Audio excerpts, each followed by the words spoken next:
Okay, so we'll go back to another video. So here we have an improper integral from 0 to infinity, and our integrand consists of both a floor function and a fractional part function. So what we have is e to the power negative floor of x multiplied by 1 plus the fractional of x and then dx. So we basically just utilize the definitions of both the floor function and the fractional part function, and floor function being also known as the greatest integer function, and the fractional is basically you just take the fractional of that real number such that you only just left with the decimal expansions, etc., not the integer itself. So in terms that formula is written as x subtract the floor of x for any real number x. So utilizing that definition, we have to also be careful on how we integrate our bounds from 0 to infinity, because there's something along the lines that we have to be careful on how we analyze the behavior of our integrand slash function, etc.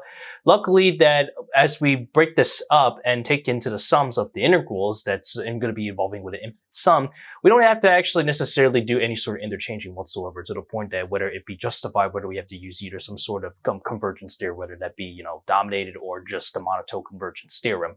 So luckily we don't have to worry about that.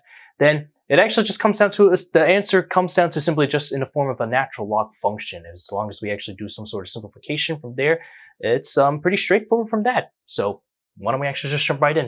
So in terms of definition, I'll just write that the floor of x is simply just equal to n, such that n is less than or equal to x, which is strictly less than n plus 1. So for n is some integer. And for the fractional part of x is simply written as x subtract the floor of x. So simply just written as above, like that. Okay, so now we go into our exponent that we're working with. So the floor of x and then multiply by 1 plus the fractional of x. So in other words, if I actually just utilize this definition over here, so that means I have the negative floor of x, then multiply by 1 plus x, and then subtract the floor of x over here.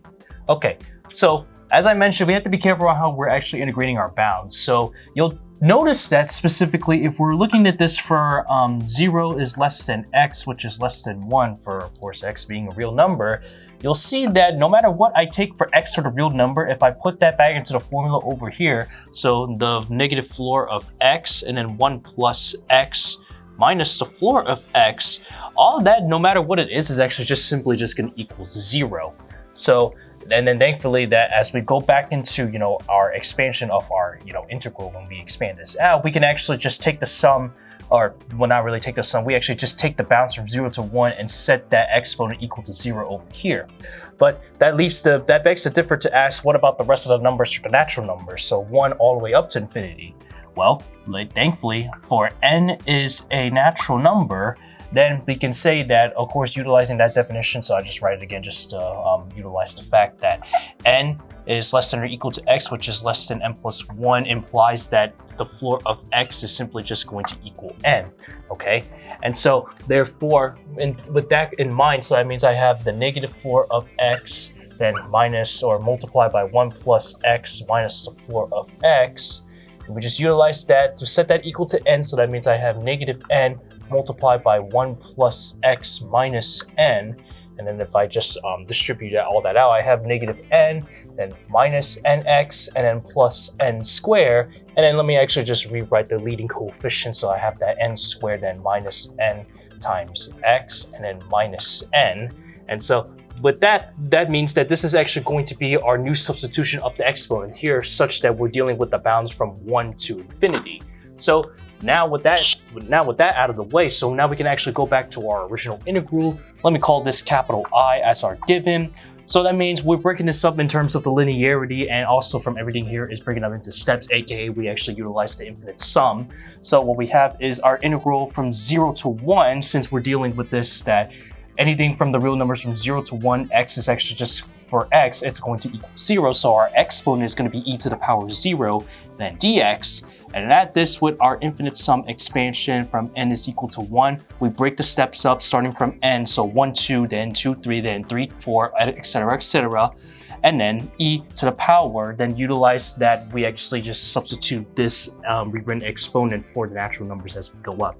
So e to the power n squared, and then minus n, so I wrote minus nx, but it's okay. So minus n, and then minus nx, and then dx. Okay, and so this is pretty straightforward to see that, you know, everything is in terms of n, but then the real question is, what can I factor out? I can factor out e to the n squared minus n outside of that, and we have the integral of e to the negative nx of our bounds over here.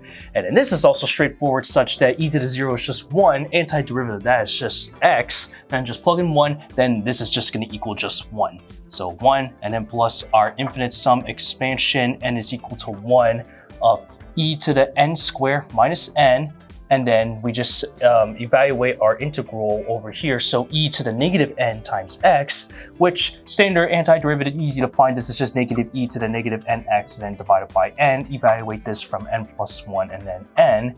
Then now it's a little simpler that because I have an n and then n plus 1, so n's a minus, I'm actually going to evaluate the nth term over here, and then afterwards subtract that, since that's because of the leading of the minus symbol.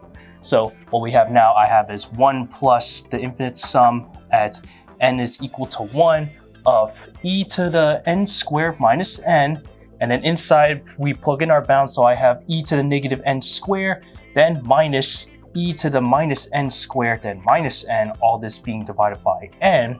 And if we just simplify it even further, so I have 1 and then plus our infinite sum over here, then we just distribute this over here. Thankfully, the n squares are going to cancel, and so what we're just left with is just e to the minus n, and then minus e to the minus 2n divided by n.